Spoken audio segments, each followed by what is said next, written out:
Guess what? I'm in Tokyo.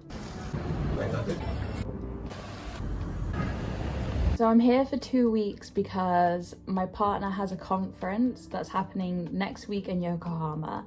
So we're spending like the full week in Tokyo. We arrived on Friday, today is Monday. It's both our first time here in Japan. So it's the first time traveling anywhere where they don't speak the language except for Europe, but I don't know why I don't really count that because I just grew up in the UK, so I would go to Europe a lot. Lots of new experiences and it's just so cool. I love it so much here already. There's so much to see, it's insane. We've been doing a lot of like exploring different areas and going to like all these like different cool department stores. Yesterday we went to the design museum.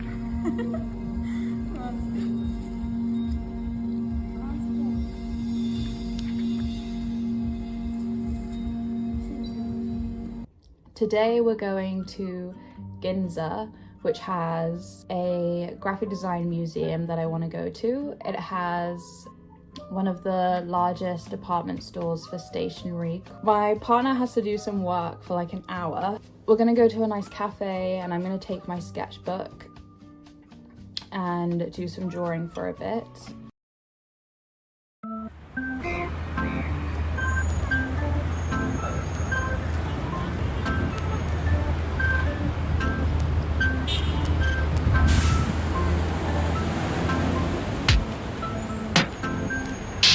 Adrian's getting a coffee. Oh.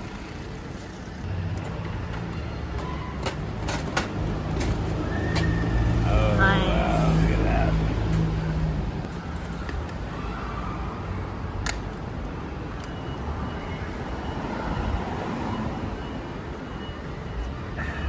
Ooh.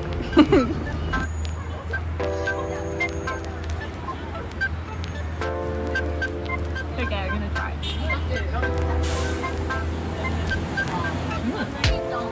It's good.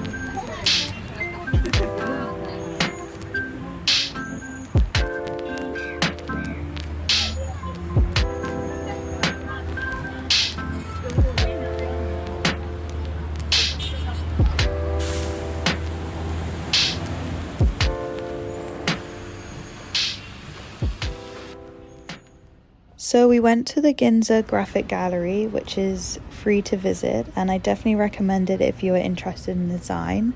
The exhibition we saw was by an art director called Hijiro Yagi. The show was based around a fictional printing company called Nohin. Yagi created a brand design, a brand story, and the fake machinery, and we didn't actually realize it was fake at first, so that was pretty funny. We were so confused, like, we've never heard of this technology before. The second part of the exhibition included 20 posters by famous Japanese graphic designers and a reinterpretation of each poster by Yagi as if he was using this fictional printing technology. I really enjoyed this exhibition based on a false reality, a commentary on how easy it is to lie in design. The gallery also had a little library and shop which includes their archive of publications for all the exhibitors over the years. I spent some time flicking through the books and discovering some new illustrators. The next place we went to was the Tsutoya bookstore in the Ginza 8 building, which is this huge department store.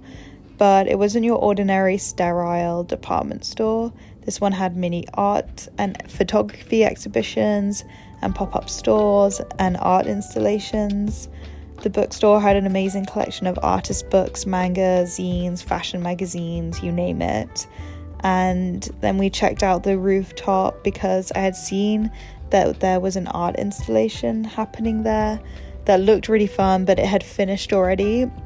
So we missed that, but it was still cool to see the view when the buildings stacked all together. It made me think of Tetris, and just funny to be able to see right into the top of the other department stores. Later on in the week, we visited another Tsutoya bookstore in the Daikam Yama area because I wanted to get a book by an illustrator that I had seen when we were in Ginza. I gotta say, I think I preferred this location. It was sort of in a bougie area, but it was a lot quieter, so just like nicer to walk around. There was still a huge selection, and they also had a feature artist section, which was cool. That was like a mini pop-up shop.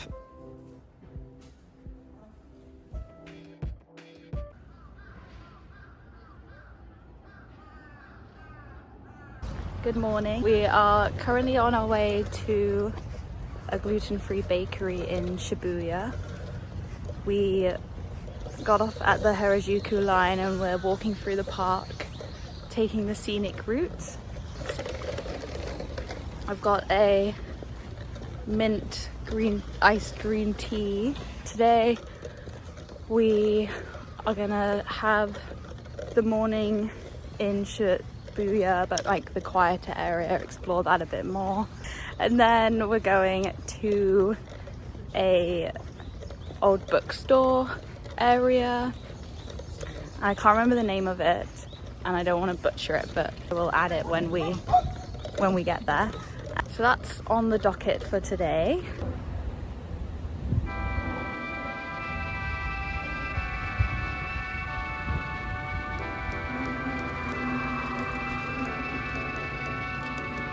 I got a Basque cheesecake. Is that how you pronounce it? Basque. Basque? Oh. Basque. It's really, really, really good. And I got a lemon tart, which I'm gonna try now.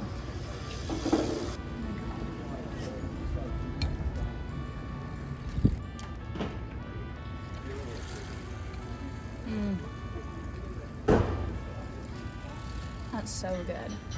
It tastes like lemon meringue pie.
So I wasn't planning on filming once we left Tokyo, but as I wanted to share some of my favorite places that I found inspiring, I had to include a couple of places in Kyoto. One of my favorite museums ended up being the Kyoto Museum of Craft and Design, which had a permanent exhibition showing you the rich history of craft and design in Japan, and it was so well thought out with such attention to detail. It was really inspiring to see how a lot of these crafts are made, such as woodworking, printmaking, the traditional process of lacquerware. The bonus was we happened to visit on the weekend when the exhibition includes interactive parts, so you can learn these crafts yourself. We also went to the International Manga Museum, and aside from learning more about the history of manga, the museum has an enormous archive of manga all over the building. The building used to also be an old school, so they have some history about that, which is interesting. But you were able to use the museum basically like a library and read any of the comics or graphic novels they had.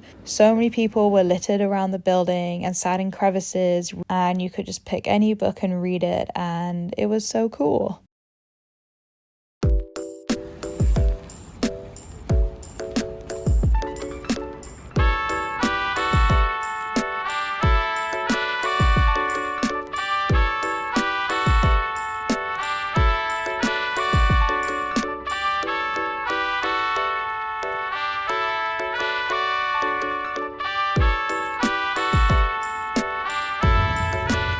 Hello, I am actually in Yokohama now. I wasn't planning on filming when I was here, but I'm having such a pleasant day. If you're in Tokyo, I think it's worth just crossing the road. If you're in Tokyo, I actually think it's worth coming over to Yokohama for like a little day trip. It's only an hour or like maybe half an hour train from Tokyo. And yeah, I'm having such a nice day.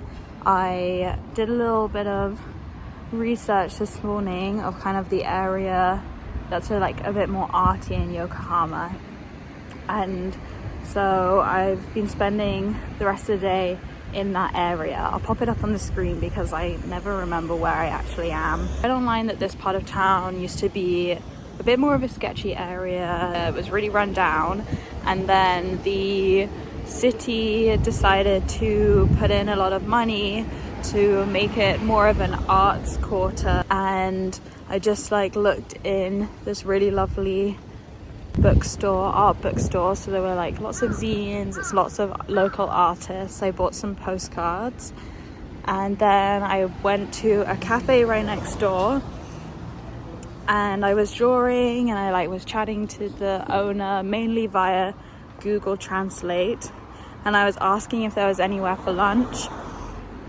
and I said I was gluten-free, and then his friend took me up the street to a place where I could eat, and explained to the woman at the counter that I was gluten-free, and just helped me order lunch, which was so sweet. If you're a solo traveler in Japan, it's just everyone is so hospitable and really helpful and really friendly, and goes out of their way to help you out and make sure you have a really good day. And it's just so nice.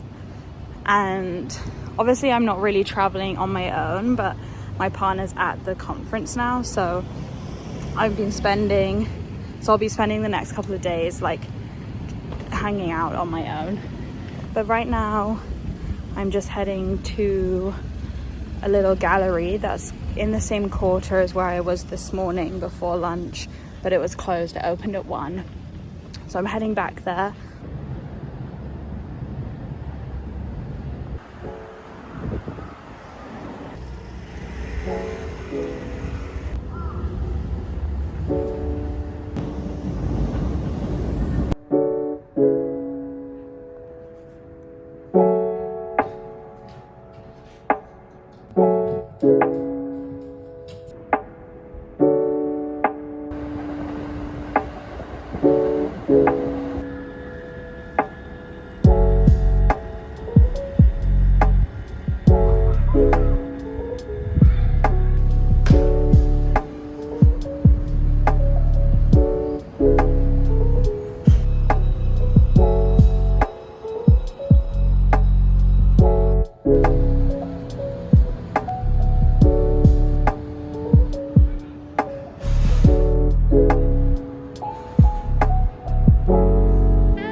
So that was just the artist that I bought 2 postcards of, so it's cool just to see it. I think I've just like stumbled on a bunch of workshops and studio spaces that are underneath the train tracks. It's so cool to see like this community space. I love it around here.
It is 6 o'clock.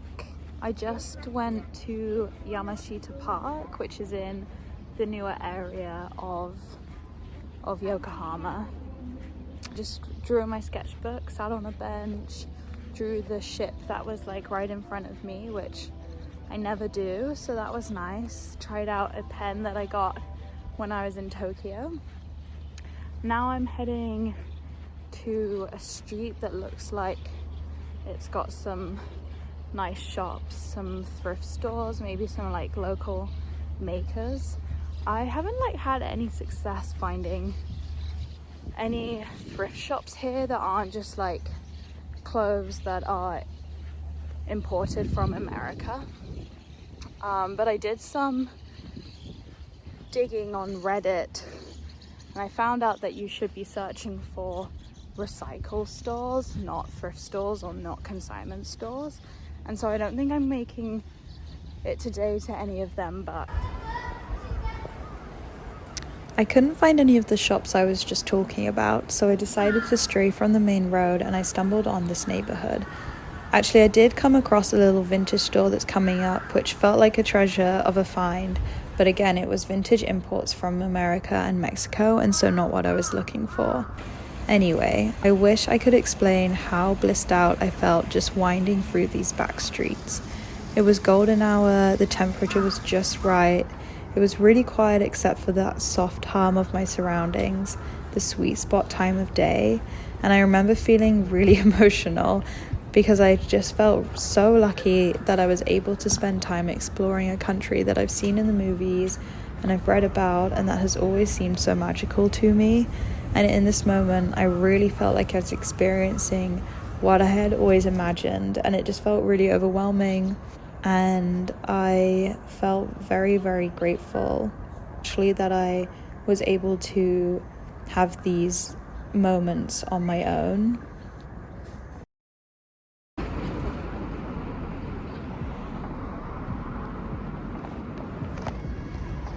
Good morning. It is Thursday. We have one day left in Yokohama and then we fly out on Saturday, but we don't fly out till the evening. And so I'm gonna try and aim to go to one of the flea markets in Tokyo on the Saturday because I didn't really look into it before, and obviously they're only on the weekend. And so we arrived on a weekend when it was happening, but I'm just stopping because it's a bit loud. We arrived on a weekend when they were happening, but I just didn't look it up in time and I was so gutted to miss it. But I think because luckily we don't have a flight till the evening, we'll still be able to catch one of them because that was like one of the main things I wanted to do when I was here. Anyway, that's totally off subject, because that's not what we're doing today. Today we're going to the Snoopy Museum. It's about a 40-minute train.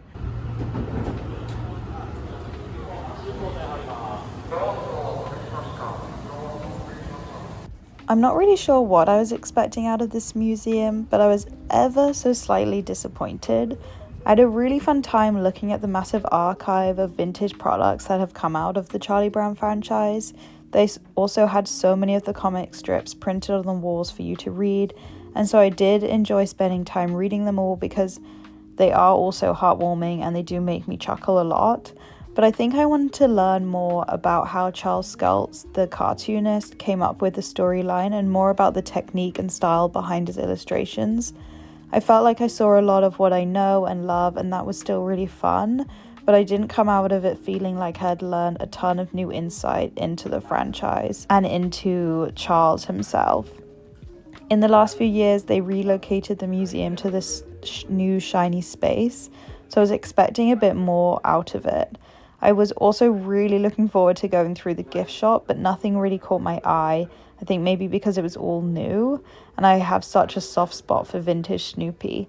Luckily, the next day when I visited one of the recycle shops, I found some vintage Snoopy memorabilia, which was much more up my alley. All in all, it didn't really meet my expectations, but I would still say it's worth a visit.